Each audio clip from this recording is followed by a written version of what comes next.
এখানে ছোট মুরগির বাচ্চা নিয়েছি, এগুলো দেশি মুরগির বাচ্চা। এগুলো দিয়ে আজকে মজার একটি স্যুপ রান্না করব।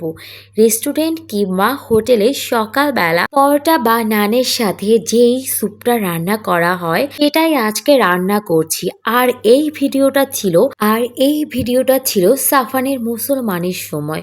তখন ওকে প্রতিনিয়ত এই মুরগির স্যুপ খাওয়ানো হয়েছে।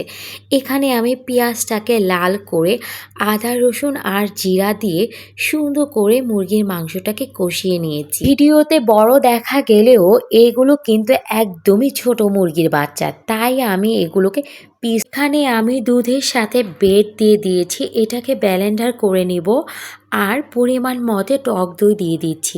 অবশ্যই টক দই আর দুধের বেডের মিশ্রণটা এখানে অ্যাড করতে হবে, তাহলেই স্যুপের গ্রেভিটা একদম পারফেক্ট আর রেস্টুরেন্টের মতো হবে, অনেকটাই ঘন। এই স্যুপটা খেতে এত বেশি মজা হওয়ার কারণ এটাই যে এটার গ্রেভিটা অনেক বেশি ঘন হয়, যেটা রুটি দিয়ে খেতে অনেক ভালো লাগে। এই তো আমার রান্না শেষ, কারণ যেহেতু স্যুপ এটাকে একটু ঝোল ঝোল রাখবো। এই পর্যায়ে আমি কাঁচামরিচ দিয়ে দিয়েছি, কাঁচামরিচ দিয়ে একটু নেড়ে চেড়ে এটাকে আমি নামিয়ে ফেলবো। এই তো আমার স্যুপ রান্না শেষ। স্যুপটাকে এখন আমি হটপটে নামিয়ে রাখবো, আর কিছুটা এখানে বেড়ে ওকে একটু দিব।